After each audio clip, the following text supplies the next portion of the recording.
पश्यन्ति प्रत्यगात्मनः अनेकान्तमयी मूर्तिः नित्यमेव प्रकाशताम्।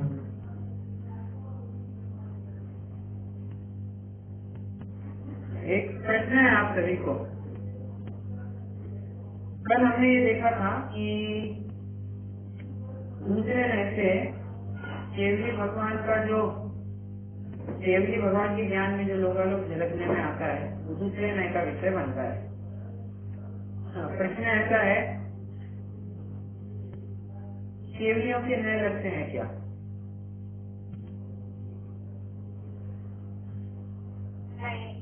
तो हमने दूसरे नए से कैसे कहा? नहीं कैसे लगाया?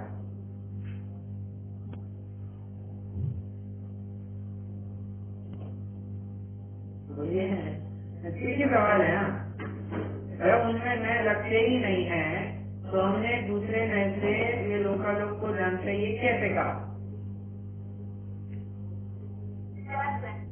क्या कहा? अरे मैं वही तो कह रहा हूँ, उपचार मतलब क्या? व्यवहार से। और व्यवहार नहीं से नए ही नहीं लगते ना उनमें। मैं वही तो कह रहा हूँ। नए किस में लगते हैं? सिद्ध ज्ञानी के लगते हैं। केवल ज्ञानी के नए लगते हैं क्या? नहीं लगते हैं। तो कैसे बात बनेगी?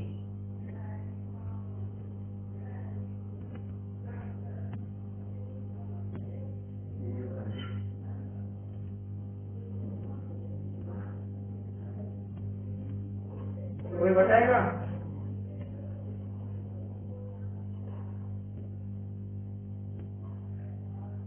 अरे कोई तो बोलिए, बड़ा आसान है उत्तर।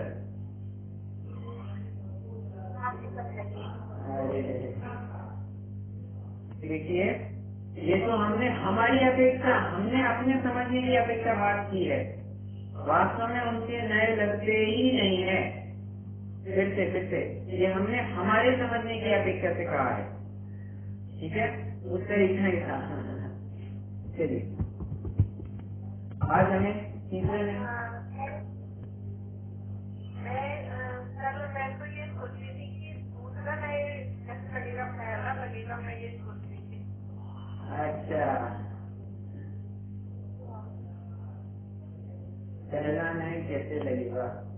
पहला नहीं लगना चाहिए। क्यों? आप कह रहे हैं कि वो वसूली पर है, परंतु ये रूप से अपने में झलकने में आई है।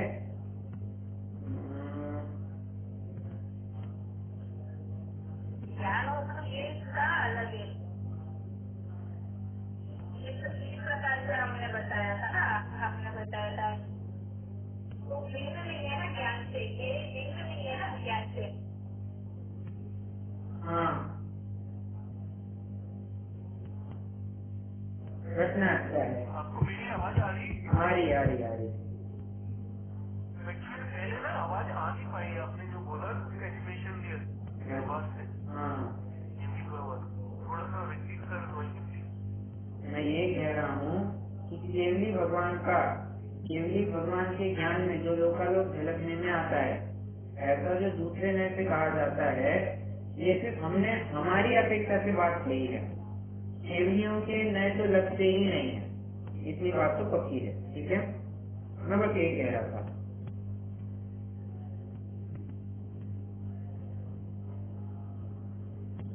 जो पहले नए की बात है, मैं अभी थोड़ा उसको समझ करके बताऊंगा। हालांकि मैंने सुना है बट मुझे उत्तर भी याद नहीं आ पा रहा है। पहले नए से क्यों नहीं हो सकता, मैं बताऊंगा आपको। तो देखा जाए तो अपने दो सवाल पेंडिंग है। कल भी एक सवाल पेंडिंग था कि तेजस शरीर को हमने दूसरे नए में क्यों नहीं दिया, और ये केवल ज्ञान वाला हमने दूसरे ही नए में क्यों लिया, पहले नए में क्यों नहीं लिया। ठीक है, इन दो सवालों का मैं आपको पूछ करके बताता हूँ। ऐसा होना अपन अभी तीसरे नए की तरफ। हाँ, कोई प्रश्न है? नहीं, ठीक। अभी तो अपन तीसरे नए की तरफ बढ़ रहे हैं। देखिए, अब तीसरे नए कहते ही असद्भुत व्यवहार में खत्म होता है, अब सद्भुत व्यवहार में चालू होता है। क्या फर्क है सद्भुत और असद्भुत व्यवहार में? मुख्य अंतर क्या है? सद्भुत और असद्भुत व्यवहार में मुख्य अंतर क्या है?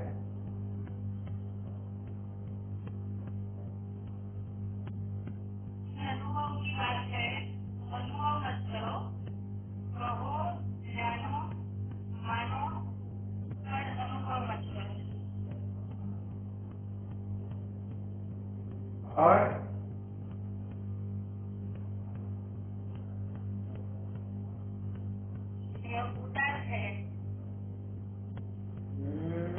नहीं, देखिए रुकिए रुकिए, सुनिए मैं बताता हूँ आपको। मुख्य अंतर उन दोनों में ऐसा है, असद्भुत व्यवहार न्याय दो भिन्न वस्तुओं को अभेद करके कहता है, जबकि सद्भुत व्यवहार न्याय अभिन्न वस्तु में ही भेद करके कहता है। फिर से असद्भुत व्यवहार न्याय दो भिन्न वस्तुओं को अभेद करके कहता है, दो अलग अलग वस्तुएं थी उनको एक कहता है। और सद्भुत व्यवहार न्याय एक ही वस्तु है, एक वस्तु में खंड टुकड़े टुकड़े करके दिखाता है। हमने इसलिए उदाहरण क्या दिया था? हमने उदाहरण दिया था कि एक जगह नहीं, वो नहीं, हाँ भारत का उदाहरण दिया था। किसी पॉइंट ऑफ टाइम पर ये भी कहा जाएगा भारत और अमेरिका एक है। उसी अपेक्षा से वो आतंकवादियों के खिलाफ लड़ने के लिए उन्होंने कहा कि भारत और अमेरिका एक है। भारत अमेरिका एक थोड़ी ना है।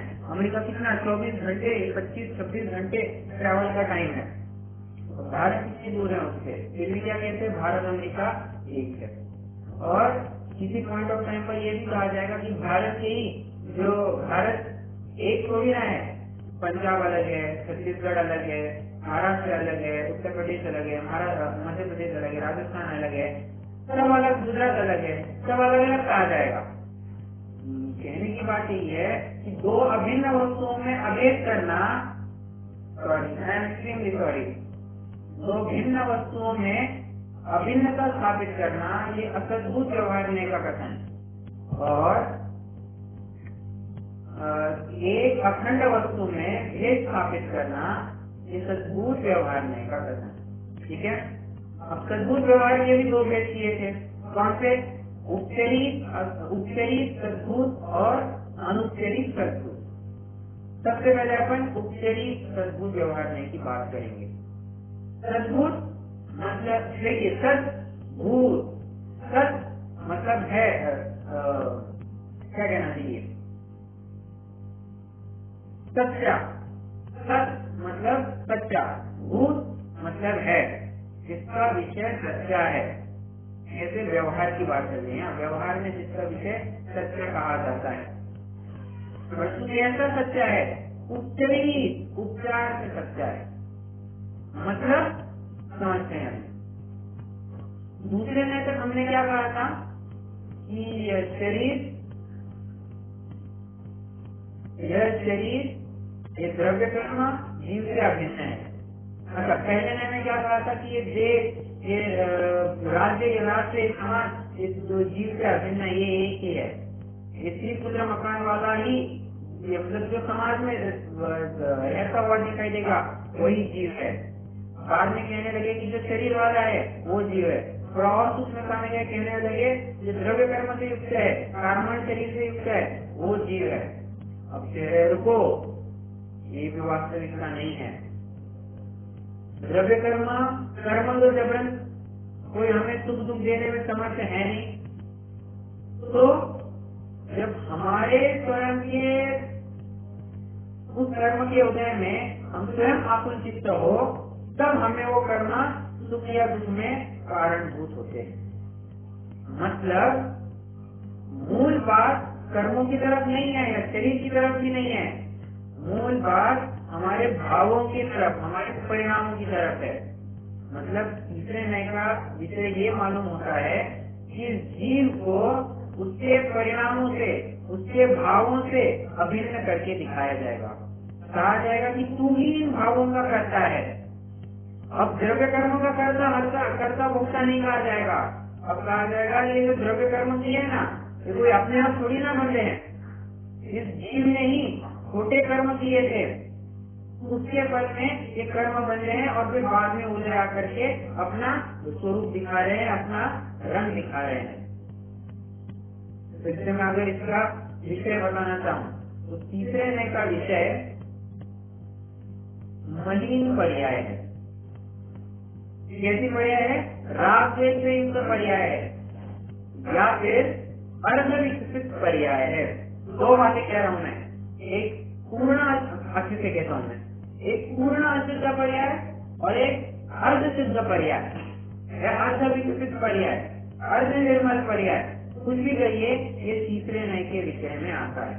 और जीव के जो परिणाम जिसे अपन कहते हैं वो इस तीसरे नए के विषय में आएंगे। मतलब अगर मैं ये कहता हूँ कि जीव कोई कर्मों को नहीं मानता है, वो तो मतलब जीव वास्तव में किसी की हिंसा नहीं करता है, वो तो हिंसा करने का भाव मात्र करता है। फिर से नए अंदाज में बताता हूँ, नए उदाहरण लेकर के बताता हूँ। एक सवाल है, सभी उत्तर जानते हैं, फिर भी पूछता हूँ, क्या कोई जीव किसी को मार सकता है? किसी को बचा सकता है? नहीं बचा सकता, नहीं मार सकता है। किसी को राजी कर सकता है? किसी को नाराजी कर सकता है? बराबर। अरे आपने उत्तर क्यों दिया? उत्तर मुझे बोलने दीजिए ना, मैं आपसे उत्तर नहीं मंगा रहा हूँ, मुझे बोलने दीजिए। तो मैं ये कह रहा हूँ कि मार नहीं सकता, बचा नहीं सकता, किसी को राजी नहीं कर सकता, किसी से नाराज नहीं हो सकता, किसी को नाराज नहीं कर सकता, तो नाराज करने का या राजी करने का भाव मात्र कर सकता है।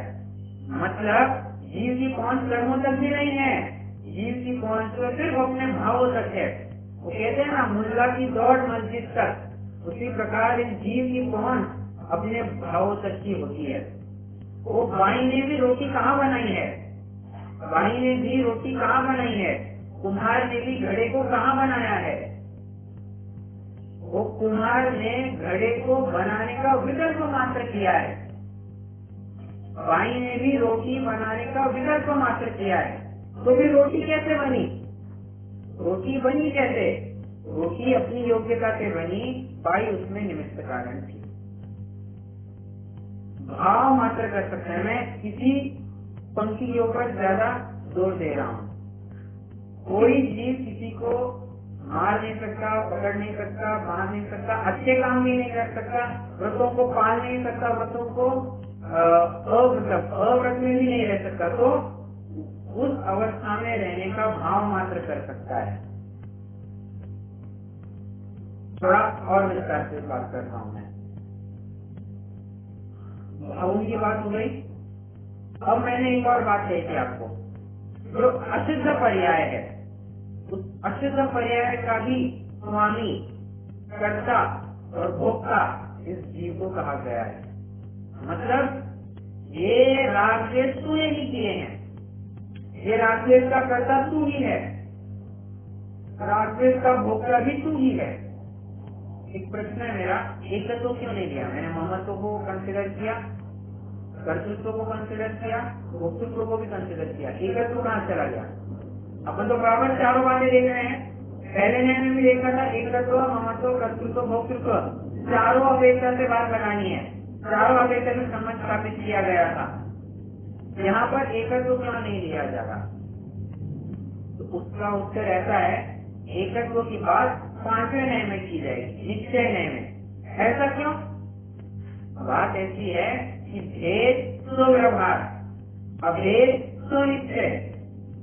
निश्चय नए का कथन अभेद करके करना होता है, व्यवहार में भेद करके कथन करता है। अब एक सवाल आपके मन में जरूर उठेगा, आप कहेंगे कि पहले 2 नयों में भी तो अभेद ही किया था और निश्चय नए में भी अभेद करने की बात चल रही है। पहले आदमी वो पहले 2 नयों में जो अभेद किया गया था वो 2 भिन्न वस्तुओं का किया था।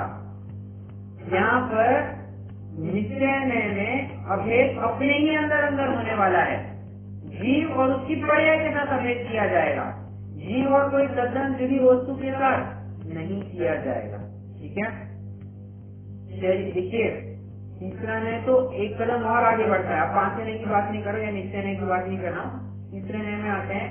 तीसरा नए तो एक कदम और आगे बढ़ता है, वो कहता है कि जिस प्रकार से मेरा और आपका शरीर भिन्न है, तद्दन जुदा है, आपका शरीर मेरे से तद्दन जुदा है, वैसा ही मेरा शरीर मुझसे भी तद्दन जुदा है, पूर्णतः भिन्न है, अलग है, न्यारा है। परंतु ये भाव, ये परिणाम, ये रागद्वेष, ये विकारी पर्याय शरीर से मुझसे भिन्न है, शरीरवत मुझसे भिन्न नहीं है।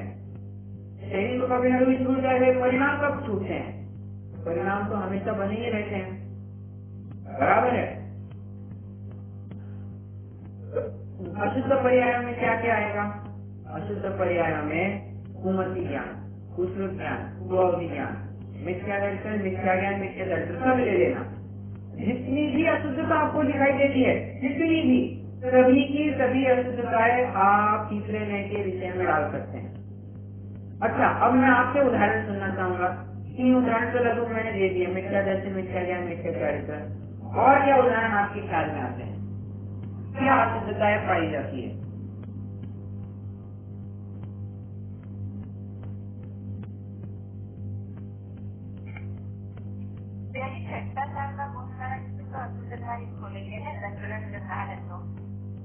थोड़ा और अच्छे से कहिए।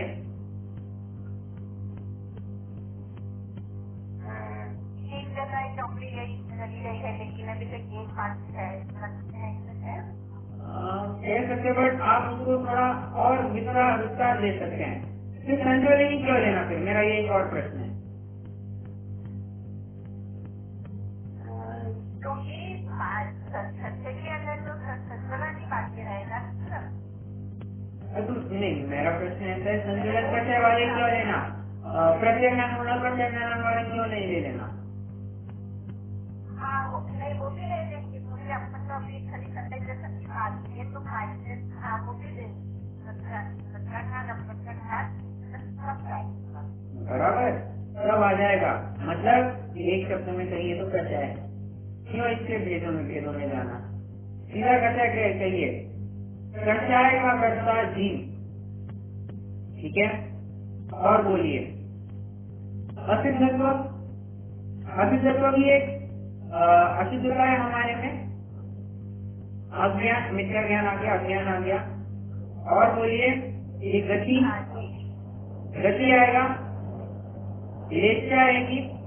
मतलब कुल मिलाकर के मैं एक और शब्द में कहना चाहूँ तो जितने भी आपके औदैहिक भाव है, सारे के सारे औदैहिक भाव तीसरे नए के विषय बन जाते हैं। किसी को औदैहिक भाव कितने हैं और उनके भेद प्रभेद पता है?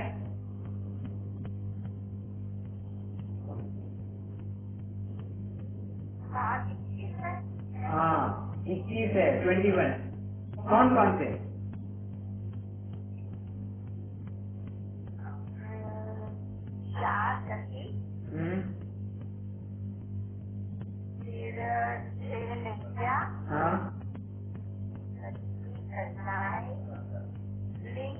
हाँ,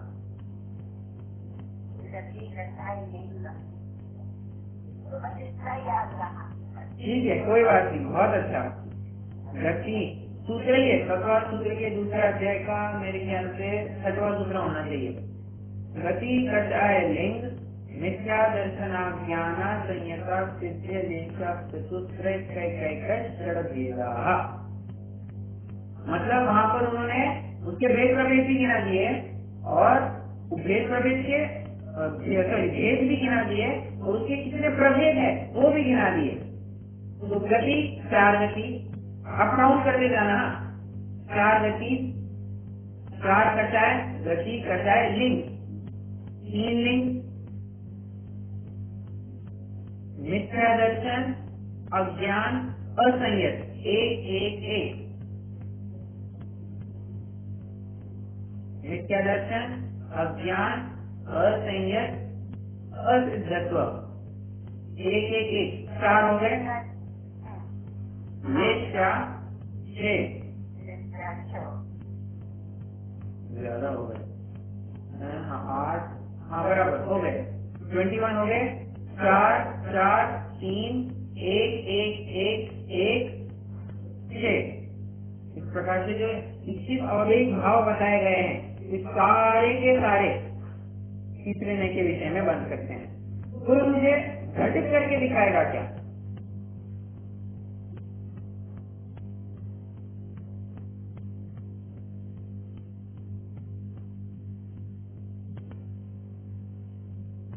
चलिए मैं बताता हूँ आपको। अज्ञान लेंगे, सिंपल। अज्ञान मतलब यहाँ कौन सा? औदैहिक अज्ञान ले रहे हैं। अभी औदैहिक अज्ञान कहाँ तक पाया जाता है? एक बार में कौन स्थान तक चलता है औदैहिक अज्ञान। और ये औदैहिक अज्ञान बोलिए ज्ञानावरण कर्म के निमित्त से पाया जाता है। अब आप कहेंगे यहाँ पर कर्म का निमित्त क्यों लाया? अरे वो कर्म रूपी भाव करने वाला वो जीव ही तो है। बराबर। तो उस रूप भाव, उसके उस भाव रूप जो परिणामित हुआ वो अज्ञानी कहेंगे। अज्ञानी कोई ज्ञानावरण कर्म की वजह से नहीं हुआ है। ये जीव ने स्वयं अज्ञान भाव किया, तब जाकर के उसको अज्ञानी कहने में आया। इसमें सब समझ रहे हैं। बात जच रही है क्या?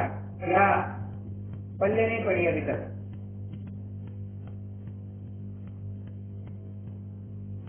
पल्ले तो पड़ती है, भाव जो होता है वही अज्ञान है। खाली अपन निमित्त की अपेक्षा ऐसे बोल सकते हैं कि ज्ञानावरण कर्म की हिसाब से अज्ञान है। बराबर, बिल्कुल। अज्ञान रूपी भाव से परिणामित आत्मा अज्ञानी, ठीक है, उसे अज्ञान का कर्ता कहेंगे। ठीक है, जो जिस भाव से परिणामित होता है उसको उस रूप कहा जाता है। ठीक है, हालांकि ये निश्चय में जाएगा, परंतु अपन भेद करके कथन कर रहे हैं ना। अभी भेद करके कथन कर रहे हैं तो ये जाएगा तीसरे नए के विषय में, तीसरे नए के विषय में आएगा। मैं आपको और बता दूं, मैंने अभी थोड़ी देर पहले कहा था अर्ध विकसित या अर्ध सिद्ध पर्याय भी यहाँ पर आएगी। अर्ध सिद्ध पर्याय मतलब जितने भी आपके शैक्षणिक भाव है, इस सारे के सारे शैक्षणिक भाव भी यहाँ पर आ जाएंगे। अब शैक्षणिक भाव कितने हैं?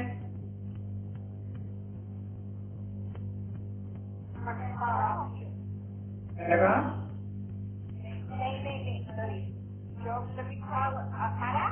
बराबर। पहले भी कितने कहा था? 18? हाँ राइट, 18 शैक्षणिक भाव है। ज्ञान, अज्ञान, दर्शन नहीं,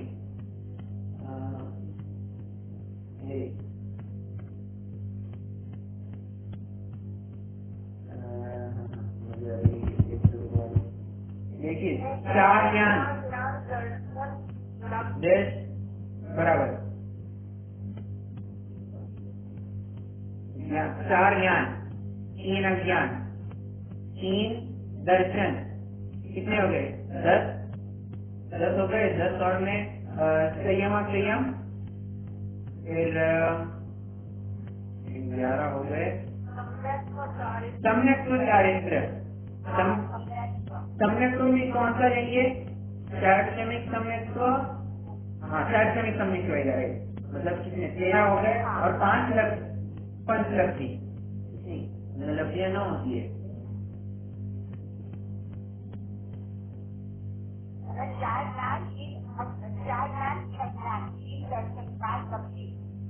हाँ, 5 लक्षी, बराबर, 5 लक्षी, बराबर। 5 लक्षी कौन सी? अंतराय वाली है ना? बराबर, दानांतराय, भोगांतराय, लाभांतराय, वही है। तो ये भी हाँ तीसरे नए के विषय में बनेंगे। मतलब जो हमने आप कह रहे थे ना अभी कि छठवें गुणस्थान वर्ती जो मुनिराज है, ये भी तीसरे नए के विषय में बनेंगे। राइट, बनेंगे। क्यों? अरे अशुद्धता है, आपको जहाँ पर भी अशुद्धता दिखी वो अर्ध सिद्ध पर्याय भी क्यों ना हो, उसको आप तीसरे नए में आंख मीच करके ले सकते हैं। तो पूर्ण सिद्ध पर्याय कहाँ जाएगी? एक ही जगह बची, चौथे नए में। देखिए पूर्ण अशुद्ध पर्याय और अर्धशुद्ध पर्याय, इसकी जगह कहाँ पर है? तीसरे नए में। मतलब क्या मैं ऐसा कह सकता हूँ, जो औदैहिक भाव है और जो शैक्षणिक भाव है तथा जो औपचारिक भाव है, औपचारिक भाव भी लूंगा मैं, जो औपचारिक भाव है, औपचारिक भाव की तरह 2 मिनट के लिए रुकिए, औपचारिक भाव के लिए रुकिए जरा। जो औदैहिक भाव है और जो शैक्षणिक भाव है, क्या मैं उसको तीसरे नए के विषय में ले सकता हूँ? बिल्कुल ले सकता हूँ। और जो अपन निर्मल पर्याय कह रहे हैं, मतलब अभी थोड़ी सी बात कह देता हूँ, क्षायिक भाव है, वो क्षायिक भाव कहाँ पर जाएगा? चौथे नए में जाएगा। अब प्रश्न है मेरा, निर्मल पर्याय तो औपचारिक भाव की भी होती है, उसको हमने तीसरे नए में क्यों लिया? मैंने अभी थोड़ी देर पहले एक हिंट भी दी थी आपको। हमने औपचारिक भाव को चौथे नए के विषय में क्यों नहीं लिया, तीसरे नए के विषय में क्यों लिया?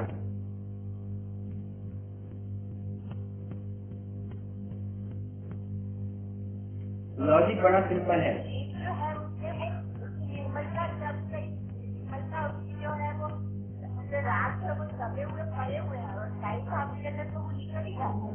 और अच्छे से बोलिए, आप सही कहना चाह रहे हैं।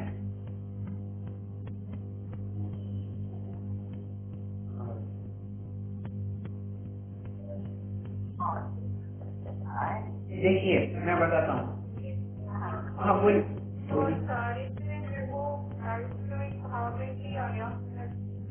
नहीं, आपने एक नोटिस किया होगा कि जो औपचारिक भाव भी क्यों ना हो, औदैहिक भाव और शैक्षणिक भाव, ये सभी के सभी शांत भाव है। क्षायिक भाव अनंत भाव है। अनंत मतलब एक बार उत्पन्न हो गया, अनंत काल के लिए बना रहेगा। सम्यक दर्शन, क्षायिक सम्यक तो प्रकट हो गया, बोलिए कभी नाश होगा क्या उसका? होगा कभी नाश उसका? नहीं होगा। शायद सम्यक तो प्रकट हुआ, क्या कभी इसका नाश होगा? नाश दर्शन का अभी बराबर। औपचारिक का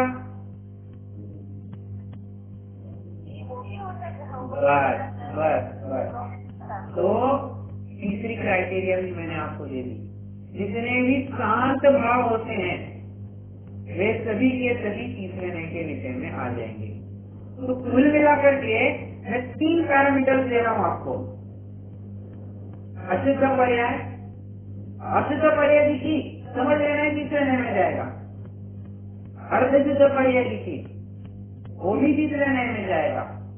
प्लस जितने भी आपके शांत भाव है, जिसका कभी न कभी मतलब जो कभी न कभी खत्म होंगे ही होंगे, जिसका अंत होगा ही होगा, ऐसे भाव भी आपको तीसरे नए के विषय में लेने हैं। कितने जनों को क्लैरिटी आ रही है? ये महत्वपूर्ण है। ये 3 पैरामीटर दिए, अगर ये 3 पैरामीटर को भूल गए, एक को भी भूल गए और मान लो मैंने टेस्ट में यही पूछ लिया तो फिर दिक्कत हो जाएगी।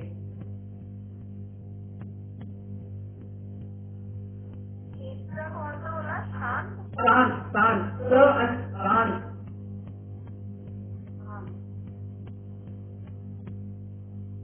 ठीक है, जितने भी मेरे शांत भाव है वे भी तीसरे नए के विषय में बनेंगे या तीसरे नए के विषय बनेंगे। हाँ,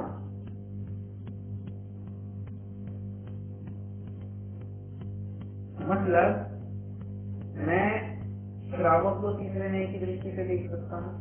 हाँ देख सकता हूँ। मुनि को बिल्कुल देख सकता हूँ। अरे 12वें गुण संवर्ती जीव को भी मैं तीसरे नए की दृष्टि से देख सकता हूँ। मतलब तीसरे नए के विषय बनेंगे। 12वें गुण संवर्ती जीव भी तीसरे नए का विषय बनेगा।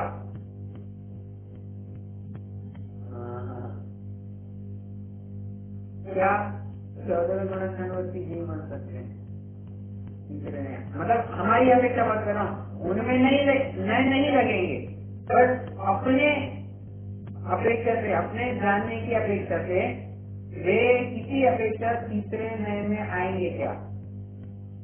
क्या क्या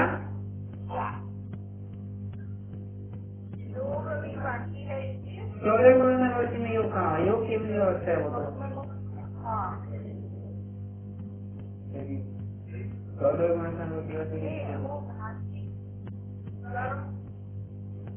हाँ अभी भी अघाती कर्म, हाँ अघाती कर्म बाकी है। और बोलिए, अच्छा पर कर्म कहूंगा वो तो दूसरे नए का विषय में जाएगा, मैं कर्म कहूंगा वो तो दूसरे नए के विषय में जाएगा।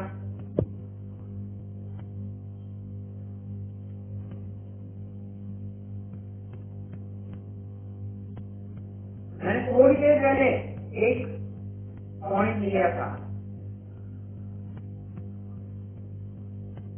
असिद्धत्व। असिद्धत्व की अपेक्षा से वो मेरे लिए तीसरे नए के विषय बन सकते हैं। उन मैं फिर से कह रहा हूँ, एक केवलियों में जितने भी अपन नए घटित कर रहे हैं ना, वो हमने अपने समझने के लिए किया है, उनमें नए नहीं लगते हैं। ये मैं क्लियर बात कह रहा हूँ, ठीक है? ओके। और बस वो अशुद्धता है अभी भी उनमें, वो मेरे लिए अभी भी तीसरे नए के विषय में आ सकते हैं, ठीक है? अपने विषय में आ सकते हैं, उनके विषय में नहीं लगते, ऐसा बराबर बराबर, राइट। उनके विषय में नहीं लगते, लेकिन अपने विषय में जानने के लिए हम लगा रहे हैं। बराबर बराबर बराबर, अपने जानने के लिए, अपने ज्ञान की अपेक्षा से अपन कह रहे हैं कि तीसरे नए के विषय बन जाएंगे, ठीक है? और क्या क्या उदाहरण ले सकते हैं? अच्छा चलिए मैं आप थोड़ा प्रश्न पूछता हूँ आपको, हो सकता है इसी में से आपको कुछ पूछ लिया है एग्जाम में। बोलिए, मनोपर्य ज्ञान कौन सा है वो? विपुलमती मनोपर्य ज्ञान के धारी जीव, विपुलमती मनोपर्य ज्ञान के धारी कौन होते हैं? जो सर्वभौम मुक्तिगामी होते हैं। क्या मैं वो तीसरे नए के विषय में दे सकता हूँ?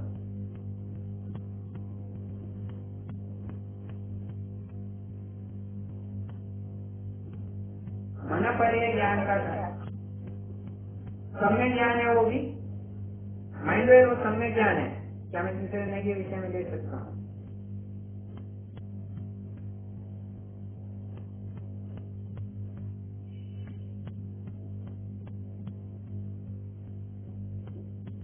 बहुत सिंपल है, बहुत सिंपल।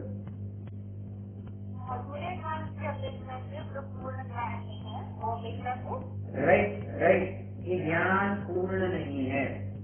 जहाँ पर अपूर्णता दिखे या मैं वही कह रहा हूँ, अर्धविकसित पर्याय या अविकसित पर्याय, ये सारा का सारा विषय, ये सारा खेल तीसरे नए में होगा। मतलब आप उस प्रकार के भाव कहिए या उस प्रकार की पर्याय से युक्त कहिए, उस प्रकार की पर्याय का कर्ता कहिए, ये जीव मनोपर्य ज्ञान का धारी है, ये जीव मनोपर्य ज्ञान के द्वारा जानता है, बोलिए ये किस नए से बनेगा? तीसरे नए से बनेगा। ये जीव दान देता है, अब ये कैसे घटित होगा? इसमें कौन कौन से नए लगेंगे? बोलिए, जीव दान देता है, ये किस नए से बैठेगा?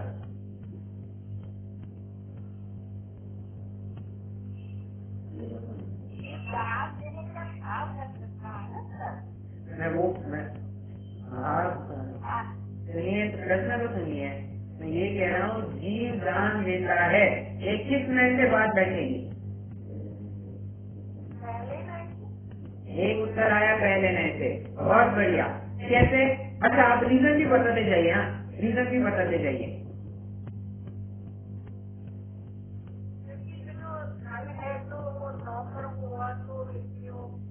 बराबर, वो मेरे संयोग में आ गया और मेरे से तद्दन जुड़ी वस्तु है वो, तो मैंने उसका दान दिया। मैं तेरा पैसा ही कहाँ पर है? अरे किसी अपेक्षा से धन मेरा कहा जाता है, ठीक है? तो पहला नहीं भी लगेगा। और बोलिए,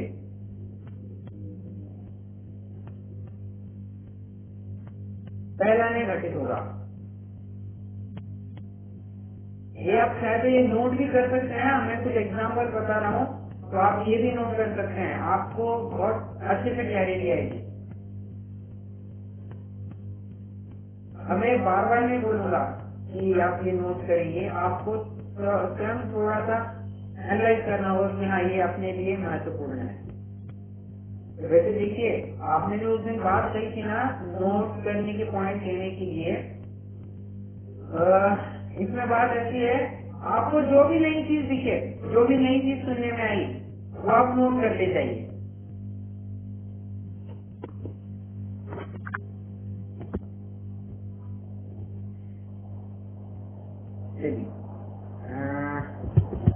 हाँ, तो अपन किस मुद्दे पर थे? जीव दान देता है, ये पहले नए का विषय बन गया। और किस नए का विषय बनेगा?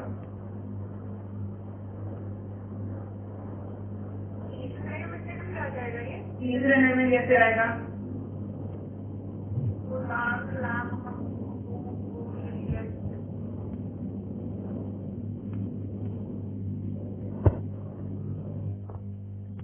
तो बात बिल्कुल सही है। जीव दान दे नहीं सकता, दान देने का भाव मात्र कर सकता है। दानांतराय कर्म के क्षण से जो जीव को भाव हुए, उस भाव को ही हमने दान दे दिया, तो जीव दान देता है, तीसरे नए का भी विषय बन गया। प्रश्न है मेरा, दूसरे नए की अपेक्षा घटित करके दिखाइए। जीव दान देता है, ये दूसरे नए की अपेक्षा घटित करके दिखाइए। जीव और शरीर एक ही है तो वो दान देता है। बहुत बढ़िया, जीव और शरीर एक करके हमने कहा, देव रहा है, ये तो शरीर रहा है ना, परंतु अंदर में वो जीव है और जीव और शरीर को एक करके बात, एक करके कथन कहा जा रहा है। ठीक है, बहुत बढ़िया। और क्या उदाहरण ले सकते हैं कि सिंपल है, लगभग वही बात आ जाएगी कि जीव शास्त्र स्वाध्याय करता है। बोलिए, ये भी तीसरे में, तीनों में से घटित होगा। शास्त्र स्वाध्याय करता है, पुस्तक से ज्ञान होता है ऐसा वो मानता है, मतलब ऐसा कहना ये पहले में से बन जाएगा। जीव मतलब कौन? वो आंखों से पढ़ रहा है, सुन रहा है, तो कैसे सुन रहा है? कानों के माध्यम से, शरीर के माध्यम से तो उसको ज्ञान हो रहा है, ये दूसरे ने का विषय बन सकता है। दूसरे ने मतलब शरीर के साथ अभेद करके कथन किया। और तीसरे नए में कैसे बना कि वो ज्ञान कर रहा है, अब मति ज्ञान होगा, इसको कुछ केवल ज्ञान तो है नहीं, मति ज्ञान शुद्ध ज्ञान की अपेक्षा से हमने कह दिया कि ये तीसरे नए के विषय में जाएगा। कितने जनों को समझ में आ रहा है? बस अगर आज की कक्षा को समराइज करना चाहूँ तो तीसरे नए में मैं औपचारिक भाव लूंगा, सार्वजनिक भाव लूंगा और औदिक भाव लूंगा, और ऐसे भाव लूंगा जो शांत है। ठीक है, तो ये जहाँ पर भी आपको मिले आप इसे तीसरे नए का विषय कहना। उसके साथ मैं लेकर तो सभी ममत्व करके बताऊं या कर्तृत्व के रूप से बात करूं या भोक्तृत्व रूप से बात करूं, जीव अपने मति ज्ञान का भोगता है। या फिर कैसे कहूँ मैं, जीव ने मति ज्ञान के द्वारा जाना, किसने से बनेगा? तीसरे ने से कहने वाले। ठीक है, मति ज्ञान के साथ अभेद किया ना, मति ज्ञान की पर्याय। देखिए, ज्ञान यह गुण है, मति ज्ञान ये उसकी पर्याय है। और कैसी पर्याय है? अर्ध विकसित पर्याय। अब मैं कुमति ज्ञान कहूंगा तो अशुद्ध पर्याय में चला जाएगा। आप इन्हें इस प्रकार से समझ लेना है। ठीक है, चलिए रुकते हैं। किसी को कोई प्रश्न हो तो जरूर पूछ सकते हैं, कभी जिन्वाइस करेंगे। तो आज का विषय क्लियर हुआ सभी को?